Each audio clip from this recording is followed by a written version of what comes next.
Itinatago ko ang aking pagkatao bilang nag-iisang anak ng isa sa mga pinakamayayamang tao sa Beijing upang maranasan ang isang dalisay na pag-ibig kasama ang isang babaeng si. Isang pag-ibig na hindi natatakpan ng katanyagan, hindi nakatali sa katayuan. Ngunit, sa mismong sandali na handa na akong ipahayag ang katotohanan, isang pag-uusap ang bumagsak sa akin na parang malamig na tubig. Ang grupo ng mga kaibigan niya, komportable na nag-uusap sa Pranses sa harap ko, malapit ka nang umuwi para magpakasal, paano na ang boyfriend mong ito? Maghihiwalay ba? Si Liwayway ina ay bahagyang umikot ng baso ng alak sa kanyang kamay, ang kanyang mga labi ay umusli sa isang malamig na ngiti, hindi kami maghihiwalay. Gusto ko siya, ngunit masyado siyang mahirap, hindi ko siya maipakilala sa pamilya. Ang kasal na ito ay para lamang masiyahan ang hinihingi ng pamilya, at ang tunay kong pag-ibig ay siya. Sa oras na yon, itatago ko siya, tahimik na alagaan sa labas. Nag-usat sila ng walang pag-aalinlangan, dahil sa kanilang mga mata, ako ay isang mahirap na tao, hindi karapat-dapat na makaintindi ng Pranses. Ngunit hindi nila alam na hindi ko kailanman sinabi sa sinuman na bihasa ako sa wikang ito. Ang mga salitang iyon, bawat pangungusap, ay parang malamig na mga kutsilyo na sumaksak sa aking puso. Gumawa ako ng dahilan upang umalis sa banyo, tumawag agad sa pamilya. Mom, Dad, nagpasya na ako. Uwi ako upang pamahalaan ang negosyo. At ang babaeng iyon, plano mo bang isama siya? Ngumiti ako ng malamig, ang aking mga mata ay naging malamig. Hindi, plano kong makipaghiwalay sa kanya. Kailan ka uwi? Sa 1 linggo. Ngumiti ako ng malamig, ang aking mga mata ay naging malamig. Hindi, plano kong makipaghiwalay sa kanya. Kailan ka uwi? Sa 1 linggo. Nang bumukas ang pinto, ang tunog ng pag-uusap sa silid ay tila huminto. Ngunit hindi ko ito pinansin, diretsong naglakad patungo kay Liwayway ina at umupo. Tumingin siya sa akin, umiti ng malambing na parang walang nangyaring masama. Laming hato, saan ka ba nagtagal? Walang sinuman sa silid ang Pranses, ngunit sinadyang gumamit ng Pranses upang magtanong. Ina, kailan kayo ni Bughaw hahangin magpapakasal? Ang baso ng alak sa aking kamay ay bahagyang nanginginig. Si Liwayway ina ay nanatiling kalmado, sumagot sa Pranses, may petsa na ang pamilya. Sa loob ng kalahating buwan, ang buong silid ay biglang tahimik at sabay-sabay na tumingin sa akin. Isang tao sa grupo ng mga kaibigan, kalahating nagbibiro, kalahating seryoso, kung ikakasal ka kay Bughaw hahangin, ano na kay Ginoong Laming Hato? Maghihiwalay na ba? Dahan-dahang umiling si Liwayway ina, umiinom ng alak, na may boses na walang pakialam, ang kasal ay para lamang sa pamilya. Ang mahal ko ay si Ginoong Laming Hato. Pagkatapos niyang sabihin yon, ang buong silid ay napuno ng tawanan. Liwayway ina, seryoso ka bang naglalaro ng purong pag-ibig? Ganoon kalaki ang agwat ng katayuan at totoo pa rin? Ang tagapagmana ng pamilya Liwayway ay nagiging bulag sa pag-ibig. Ang mga boses ng pang-aasar ay umabot sa buong silid, ngunit siya ay bahagyang umikot, ang kanyang mga mata ay malambing na nakatingin sa akin, na para bang ako ang tanging tao sa kanyang puso. May isang tao na nagulat at humanga, mukhang talagang nagmamahalan sila. Pero hindi ba talaga siya marunong ng Pranses? Isang tao ang tumawa, siguradong hindi. Isang mahirap na tulad niya, saan siya kukuha ng pera para mag-aral ng wika? Magpakatatag ka. Walang nakakaalam na ako ay humihingal, ang aking kamay ay mahigpit na nakahawak sa baso ng alak hanggang sa maging maputla ang mga kasukasuan. Akala nila ako ay mahirap. Akala nilang hindi ko naintindihan ang Pranses. Ngunit hindi nila alam na ako ay anak ng isa sa mga pinakamayayamang tao sa Beijing. Sa nakaraang 5 taon, itinago ko ang aking pagkatao upang maranasan ang tunay na pag-ibig. Akala ko, mahal niya ako para sa kung sino ako, akala ko hindi niya ako ipinakilala sa kanyang pamilya dahil sa takot sa agwat ng katayuan. Akala ko, sa tamang oras, sasabihin ko sa kanya ang katotohanan. Ngunit sa katotohanan, mula sa simula, pinili na niya ang kanyang sariling landas. At ako, isa lamang sa mga kawawang tao na naligaw ng pag-ibig na aking pinaniwalaan. 3 araw na ang nakalipas, aksidente kong nakita ang isang maliwanag na imbitasyon sa kasal sa kanyang mesa. Ang pangalan ng ikakasal ay Bughaw Hahangin. Akala ko, sa tamang oras, sasabihin ko sa kanya ang katotohanan. Ngunit sa katotohanan, mula sa simula, pinili na niya ang kanyang sariling landas. At ako, isa lamang sa mga kawawang tao na naligaw ng pag-ibig na aking pinaniwalaan. 3 araw na ang nakalipas, aksidente kong nakita ang isang maliwanag na imbitasyon sa kasal sa kanyang mesa. Ang pangalan ng ikakasal ay Bughaw Hahangin. At ang ikakasal ay si Liwayway Ina. Sa oras na yon, akala ko nagkamali ako ng nakita.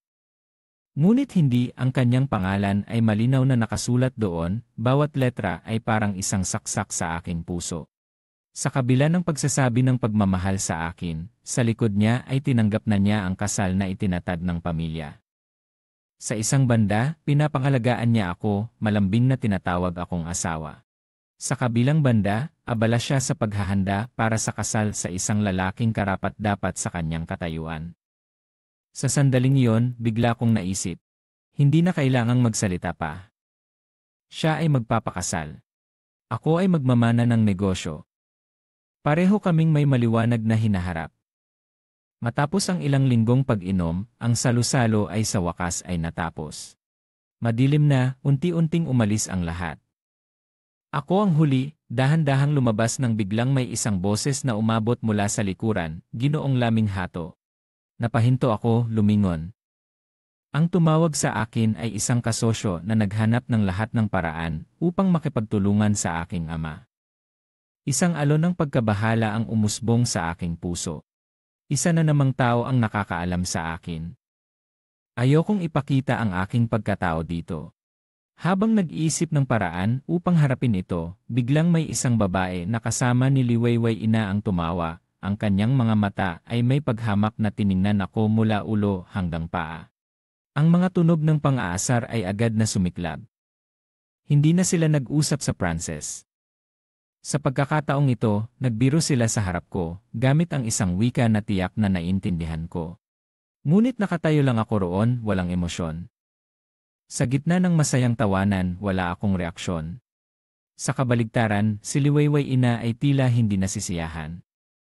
Bahagyang tumingin siya sa taong nagsalita, ang kanyang mga mata ay may kaunting babala. Ang taong iyon ay napahinto, nagpakita ng ngiti at unti-unting nanahimik. Napansin din ng iba, walang sinuman ang nagdagdag ng salita. Sinundan ko siya sa buong daan pauwi. Wala kaming sinabi sa isa't isa. Tahimik na tila nakakapanghina. Tahimik na tila nakakapanghina. Pagdating sa bahay, nagpalit siya ng sapatos, sa wakas ay nagsalita. Hindi mo na kailangang samahan ako sa mga ganitong salu-salo. Nanatili akong kalmado, tahimik na nagtanong, dahil sa tingin mo ay pinapahiya kita. Napahinto siya, malinaw na hindi niya inaasahan ang tanong ko. Isang segundo ang lumipas, inabot niya ang kamay upang haplusin ang aking ulo tulad ng dati, ngunit iniiwasan ko ito. Ang atmosfera ay tila awkward. Si Liwayway Ina ay huminga ng malalim, ang kanyang boses ay naging mas malambing. Ano bang iniisip mo? Ayokong masaktan ka. Ngunit ang agwat ng katayuan sa pagitan natin ay masyadong malaki, mga ganitong bagay ay mangyayari pa. Hindi ako sumagot, tahimik na nakatingin sa kanya. Hindi ba nagmadali ang pamilya mo na pakasalan ka? Bahagyang natigilan siya, ngunit agad na bumalik ang kanyang mga mata sa karaniwang kalmado. Laming Hato, sapat na sayo na malaman na mahal kita. Ang iba pang mga bagay, hahanapan ko ng solusyon. Tahimik akong nagmuni-muni. Kung hindi ko siya masusing pinagmamasdan, talagang hindi ko matutukoy kung ano ang kakaiba sa kanya. Ngunit, ang paraan ng iyong pagresolba, hindi ba't ang ibig sabihin nito ay sumunod sa kagustuhan ng pamilya, magpakasal sa isang tao, ngunit nais pa ring panatilihin ang isang tao sa labas? Pumasok siya sa banyo. Ang kanyang likuran ay unti-unting nawala sa likod ng pinto. Hindi ako nagsalita. Bigla, mula sa bedside cabinet, isang tunog ang umabot. May bagong mensahe ang kanyang telepono. Hindi niya kailanman itinago ang password sa akin. Binuksan ko ang telepono, pinindot ang mensahe. Mula kay Bughaw Hahangin. Ako, bukas ay kailangan nating magpulong ang mga pamilya. Kung hindi ka mananatili sa akin ngayon, maaaring malaman ng mga magulang ang tungkol sa ating pekeng kasal. Alam kong mahal mo ang boyfriend mo, ngunit sa mga araw na ito, maaari mo bang bigyan ako ng kaunting dangal? Napangiti ako. Ang mga salita ay tila mapagpakumbaba, ngunit nakita ko ang kanyang tunay na layunin. Una, ginamit ang dahilan ng mga magulang upang pakiusapan siyang manatili. At pagkatapos, patuloy na hahanap ng dahilan upang unti-unting makapasok sa kanyang buhay. Wala akong pakialam. Dahil ang lahat ng ito ay wala nang kinalaman sa akin. Nagpasya na akong umalis. Naisip ko yon, inilagay ko ang mensahe sa estado ng hindi pa nababasa at dahan-dahan kong ibinalik ang telepono sa dati nitong pwesto. Makalipas ang ilang sandali, lumabas si ako mula sa banyo, kinuha ang telepono upang tingnan. Sa susunod na sandali, tiningnan niya ako ng may pag-aalala. Laming hato, biglang may mahalagang bagay sa kumpanya na kailangan mong asikasuhin ngayong gabi. Hindi ka na makakauwi, magpahinga ka na lang dito. Agad siyang umalis, hindi na napansin ang aking reaksyon, at hindi rin niya alam na dati ay lagi akong nag-aabot sa kanya sa pinto, nagrereklamo at umaasang makakapaglaan siya ng mas maraming oras para sa akin.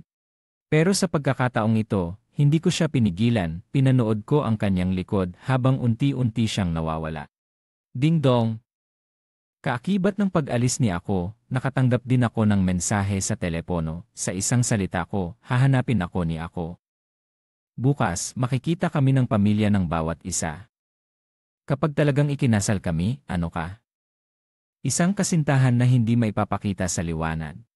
Ang mga salita ni Bughaw Hahangin ay talagang masakit pakinggan. Ngunit ang mas nakakasakit ay ang kutsilyo na ginamit upang saktan ako ay ibinigay mismo ng girlfriend kong akala ko ay makakasama ko sa habang buhay sa ibang tao. Marahil ay hindi alam ni ako na kahit hindi ko natagpuan ang imbitasyon sa kasal, hindi niya maitatago sa akin ng matagal ang kanyang nalalapit na kasal sa ibang tao. Dahil pagkatapos kong matuklasan ang imbitasyon, idinagdag ako ni Bughaw Hahangin bilang kaibigan. Sa mga nakaraang araw, patuloy siyang nagpapadala sa akin ng maraming nakaka-provoke na larawan. Larawan ni ako at Bughaw Hahangin na sumusubok ng wedding dress, larawan nilang pumipili ng diamond rings, larawan nilang nag-inspeksyon ng venue para sa kasal. Bawat larawan ay ganap na nagwasak sa lahat ng damdamin ko para kay ako. Nang gabing iyon, hindi umuwi si ako at wala akong pakialam. Nang magising ako kinabukasan, diretsong pumunta ako sa kumpanya, nag-submit ng resignation letter, at natapos ang proseso ng pag-alis sa parehong araw. Sa oras ng tanghalian, kumain ako kasama ang mga katrabaho sa ibaba. Matapos marinig na natapos ko na ang proseso ng pag-alis, isang malapit na katrabaho ang hindi nakatiis at nagbiro. Kamakailan, madalas akong nanonood ng mga video tungkol sa mga katrabaho na biglang umaalis para magmana ng kayamanan. Laming hato, hindi ka naman biglang umalis para magmana ng kayamanan, di ba? Nagbiro lang ang katrabaho, ngunit bahagya akong tumango para magmana ng kayamanan niya. Nagulat ang lahat sa loob ng ilang sandali at pagkatapos ay nagtawanan, itinuturing lamang itong biro na walang gaanong halaga. Ngumiti ako at hindi na nagbigay ng karagdagang paliwanag. Pagkatapos kumain, tinipon ko ang lahat ng gamit, inilagay sa isang kahon at niyayakap ito pauwi. Pagdating ko, nandyan si Liwayway Ina sa bahay, at nang makita akong may hawak na kahon, medyo nagulat siya, umuwi ka na ba? Tumango ako habang hawak ang kahon at naglalakad patungo sa kwarto, ngunit ang kanyang mga kilay ay nagkumpulan at tinawag ako. Hindi ba't sobrang gusto mo ang trabahong ito? Bakit bigla ka nalang umalis? Huminto ako at lumingon sa kanya, ngumiti, dahil may iba akong trabaho na nais gawin. Lahat ng tao ay nagmamaneho ng sarili nilang sasakyan, dapat ay umuwi na lang. Pero pagkaupo ko pa lang sa sasakyan, bago pa man umandar ang makina, kumatok na si Bughaw Hahangin sa bintana ng passenger seat at ibinaba ito. Hindi ko talaga makita ang kanyang mapanlait na anyo sa banyo kanina. Liwayway Ina, sira ang sasakyan ko, maaari mo ba akong ihatid pauwi? Si Liwayway Ina ay nagkunot ng noo at nag-isip na tumanggi, pero nagpatuloy siya, Sinabi ng tito at tita mo na alagaan mo ako, hindi mo ba yon nakalimutan? Bahagyang nagbago ang mukha ni Liwayway ina, ngunit sa huli ay pumayag pa rin. Nang makita kong tumango siya, mas lumalim ang ngiti sa mukha niya. Sunod, lalo pa siyang naging mapaghimagsik, tumingin sa akin. Pero nahihilo ako sa sasakyan, hindi ako makaupo sa likod. Ano ang gagawin natin? Tumingin si Liwayway ina sa akin. Bago pa ako makapagsalita, itinulak ko ang pinto at lumipat sa likod. Mabilis ang galaw, hindi pa nakakareact si Liwayway ina, nakaupo na ako sa likod. Ang mga salita niya ay naipit sa kanyang lalamunan, hindi makalabas, na nagdulot ng hindi komportableng pakiramdam. Gusto niyang magsalita, pero nang tumingin siya sa rearview mirror, pinikit ko ang aking mga mata, nagkunwaring gustong magpahinga. Nang magsara ang pinto ng sasakyan, nang makita akong nakapikit sa likod, bahagyang umangat ang kanyang labi sa isang mapagmataas na ngiti, Ginoong Laming Hato, kahit na siya pa rin ang gusto niya ngayon, ano ang halaga nito? Ang bagay na gusto ko ay sa akin pa rin mapupunta, hindi ba? Ang pagkuha sa puso niya ay isang usaping oras na lang. Tumingin siya kay Liwayway ina na may puno ng pagmamahal, Ginoong Laming, pagod ka na ba? Hayaan mo siyang magpahinga ng kaunti. Hinaplos ni Liwayway ina ang aking mukha, gising ka na. Tumakbo siya ng ilang hakbang, humabol at humarang sa akin sa pinto, naiinis ka ba? Si Bughaw Hahangin ay talagang anak lang ng kaibigan ng mga magulang ko, huwag mo nang isipin. Nagtaka si Liwayway ina, nag-isip na haplusin ang aking ulo, pero naiwasan ko, kaya't napilitan siyang magpaliwanag, ano bang iniisip mo? Talagang kaibigan ko lang siya. Ang mahal ko lang ay ikaw, alam mo yan. Nakita ang kanyang nagulat na mukha, diretsong pumasok ako sa pinto. Hindi ako maganda ang pakiramdam, magpahinga na ako sa kwarto. Pagkatapos sabihin yon, agad kong isinara ang pinto, ganap na pinigilan ang posibilidad na makapasok si Liwayway ina sa kwarto. Kinabukasan ng umaga, nag-aalmusal kami ni Liwayway ina sa dining room sa unang palapag nang biglang tumunog ang telepono sa tabi ko. Nais kong mag-isip ng paraan upang kanselahin ang pagkikita na ito nang tumunog ang kanyang telepono. Ito ay isang tawag mula kay Bughaw Hahangin. Nang lumapit siya sa akin, nag-aalala niyang kinansela ang pagkikita. Laming Hato, bigla akong may mahalagang bagay, sa susunod na lang ako makikilala sa tito at tita, okay lang ba? Akala ko magagalit ako at sisigaw, pero sa huli ay tahimik lang akong tumango. Sakto lang na may kailangan din akong gawin ngayon. Nang dumating ako sa lugar ng pagkikita, binuksan ng lahat ang mga regalo, at nang makita ang bawat kahon ay may bagong branded na item, agad silang nagulat, Laming Hato, saan mo nabili ang mga ito? Ang ganda nila, lahat ay tunay. Nakita ang kanilang mga mukha na puno ng kasiyahan, hindi ko napigilan ang sarili kong magpaliwanag, pero tila hindi sila naniniwala. Kaya't nagpasya akong ibulgar ang aking tunay na pagkatao. Sa totoo lang, lahat ng sinabi ko dati tungkol sa aking ama na naglalaro, at ang aking ina na may malubhang sakit ay pawang kasinungalingan. Ang tunay kong pagkatao ay ako ang nag-iisang anak ng bilyonaryong pamilya si. Nang marinig ito, ang lahat ay nagulat sa una, pagkatapos ay nagulat at sa huli ay labis na natuwa, o Diyos ko, ang binata ay nandito lang sa tabi ko. Nang banggitin si Liwayway ina, nawala ang ngiti sa aking mukha. Plano na niyang magpakasal sa iba.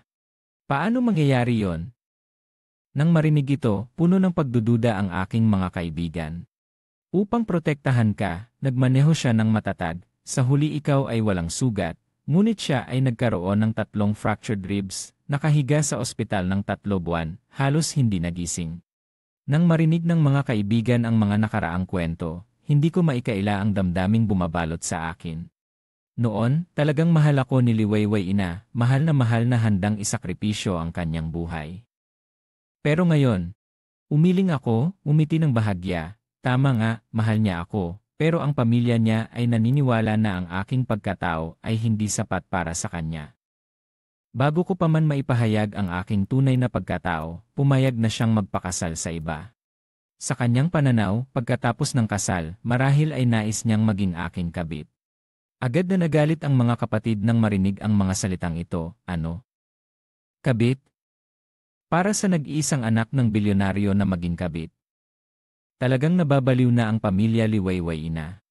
Sige, sige, kung alam niyang tahimik kang umalis sa bahay, alam niyang tunay na pagkatao mo, tiyak na magsisisi siya.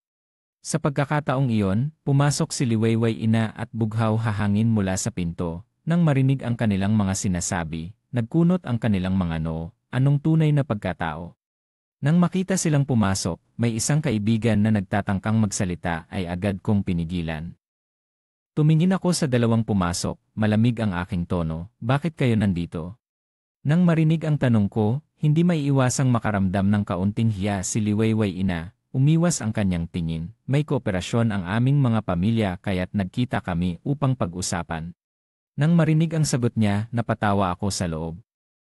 Alam ko namang may kooperasyon kayo. Kooperasyon sa kasal, hindi ba? Dahil kailangan pag-usapan ang kooperasyon, hindi umupo si Liwayway ina at bughaw hahangin kasama namin kundi pumili ng isang hiwalay na mesa sa tabi, sapat ang distansya para makita ko ang kanilang pagiging malapit. Naghiwa-hiwalay na ang grupo namin. Nag-alok si Liwayway ina na ihatid kami ni Bughaw hahangin pauwi. Marahil pagkatapos ng karanasan sa pag-aagawan sa passenger seat noong nakaraan, sa pagkakataong ito, si Liwayway ina ay nag-aral na, agad niyang kinuha ang mahabang Rolls-Royce ng pamilya, kasama ang driver, kaya tiyak na walang pag-aagawan sa passenger seat. Dahan-dahang tumakbo ang sasakyan patungo sa bahay ng mga bughaw, maayos ang daan. Walang nakakaalam na mangyayari ang aksidente sa pagkakataong ito. Isang truck na nawalan ng kontrol ang bumangga mula sa kabilang direksyon. Agad na pinindot ng driver ang manibela, ngunit sa isang tunog, hindi na naiwasan ang banggaan ng dalawang sasakyan. Nang mabasag ang bintana, dahil sa inertya, nahulog ako sa kabilang bahagi. Sakto namang nakita ko si Liwayway ina na hindi lang hindi pinabayaan si Bughaw hahangin na masaktan, kundi abala pa sa pag-aaliw sa kanyang emosyon. Unti-unting nagiging malabo ang aking kamalayan. Bigla kong naisip ang aksidente sa sasakyan na binanggit ng mga kaibigan. Noong iyon, ika-4 na taon na kami sa isa't isa, ang nararamdaman ko para sa kanya ay nananatiling matindi. Sa isang kanto na katulad nito, may isang truck na mabilis na bumabagtas. Nasa bahagi ako kung saan tumama ang truck. Sa isang iglap, napagtanto niyang hindi na siya makakaiwas, tanging magagawa na lang niyang pilitin ang pagliko ng sasakyan upang ang bahagi niya ang tumama. Sumadsad ang harap ng truck at siya ay naipit sa upuan ng driver. Ang mga bumbero at doktor ay nagtrabaho ng matagal bago nila siya nailabas mula sa sasakyan. Halos mamatay siya noong araw na iyon, ngunit sa kabila ng lahat, nang makaligtas siya sa panganib, ang unang tanong na sinabi niya nang magising ay tungkol sa aking kalagayan. Ngayon, isa na namang aksidente sa sasakyan, ang tanging kaibahan ay ang taong instinctively niyang pinoprotektahan ay hindi na ako. Ang likod ng Rolls-Royce ay nawasak sa puntong hindi mo na kayang tumingin ng diretsyo. Hanggang sa bumaba ang lahat mula sa sasakyan, abala pa rin si Liwayway ina sa pag-aalo kay Bughaw hahangin, at sa wakas ay napansin niya akong tahimik na niyayakap ang sugat na umaagos sa aking templo. Sa kabutihang palad, hindi malala ang sugat ko. Matapos ang bandaging sa ospital, wala nang malalang problema, ngunit dahil sa sugat sa ulo, pinayuhan pa rin ako ng doktor na manatili sa ospital para sa obserbasyon ng 2 araw. Si Liwayway ina ay may bahagyang panghihinayang habang tinitingnan ang bandage sa aking ulo. Kung ano man ang sabihin mo sa akin, handa akong tanggapin, basta't huwag mo akong baliwalain. Ang kanyang saloobin ng paghingi ng tawad ay labis na taos puso, at tila may katwiran kung hindi ko lang naalala na ang kanilang kasal ay gaganapin sa loob ng wala pang kalahating buwan. Lahat ng tao ay nagmamaneho ng sarili nilang sasakyan, dapat ay umuwi na lang. Pero pag upo ko sa sasakyan, hindi pa nag-umpisa ang makina. Tinapik na ni Bughaw hahangin ang bintana sa tabi ng pasaherong upuan, at bumaba ito. Hindi ko talaga makita ang mapanlait na anyo niya sa banyo kanina. Liwayway ina, sira ang sasakyan ko, pwede mo ba akong ihatid pauwi? Nagtataka si Liwayway ina at mukhang tatanggi, pero nagpatuloy siya, sinabi ng tito at tita mo na alagaan mo ako, hindi mo ba yon nakalimutan? Bahagyang nagbago ang mukha ni Liwayway ina, pero sa huli ay pumayag pa rin.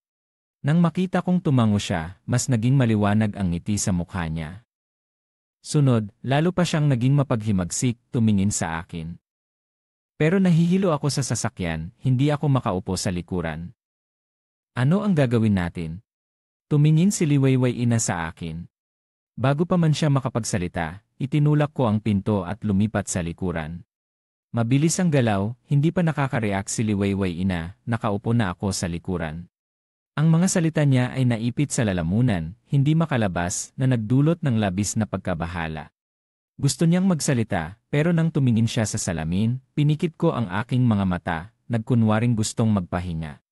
Nang magsara ang pinto ng sasakyan, nakita niyang nakapikit ako sa likuran, bahagyang umangat ang sulok ng kanyang labi sa kasiyahan. Ginoong Laming Hato, kahit na siya pa rin ang gusto niya ngayon, ano ang halaga nito?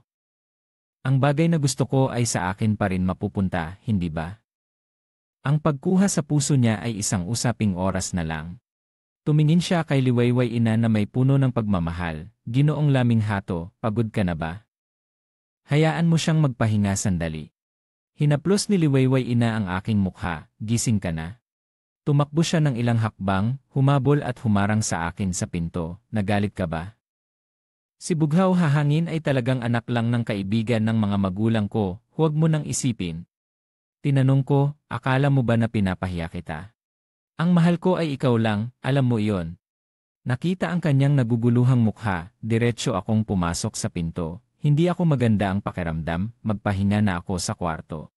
Pagkatapos sabihin iyon, agad kong isinara ang pinto, tuluyang pinigilan ang posibilidad na makapasok si Liwayway Ina sa kwarto. Kinabukasan ng umaga, habang nag-aalmusal kami ni Liwayway Ina sa dining room sa unang palapag, biglang tumunog ang telepono sa tabi ko. Ito ay alarm na itinakda ko kanina, may tala tungkol sa pagkikita sa mga magulang.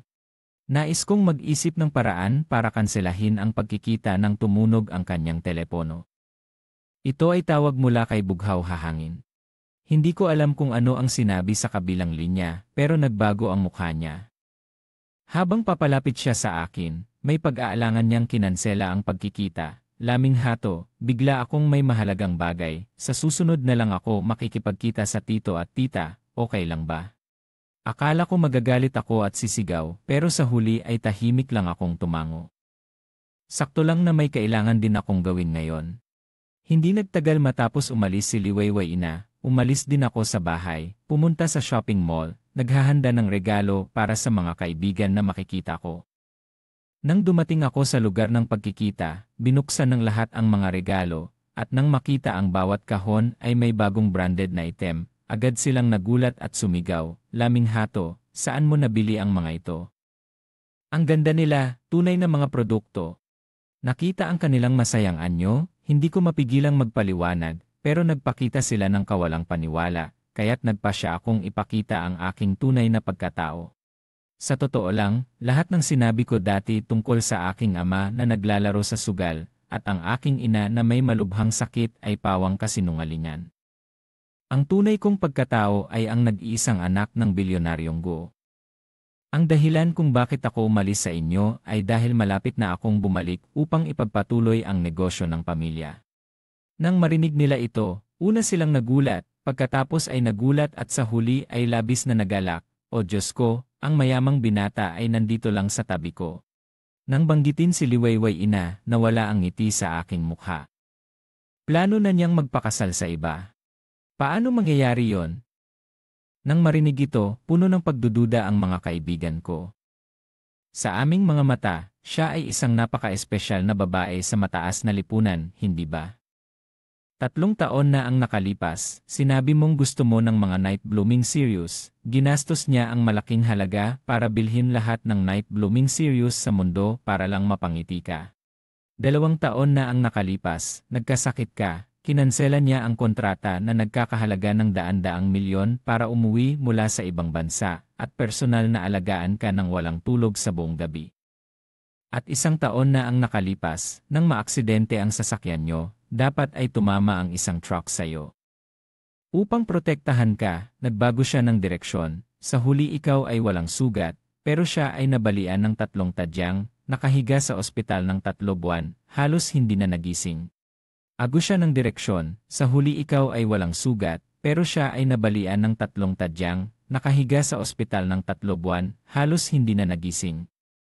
Ngayon ay malapit na siyang magpakasal, paano hindi ikaw ang magiging nobyo? Nang balikan ng mga kaibigan ang mga nakaraang pangyayari, hindi ko maiwasang makaramdam ng labis na damdamin.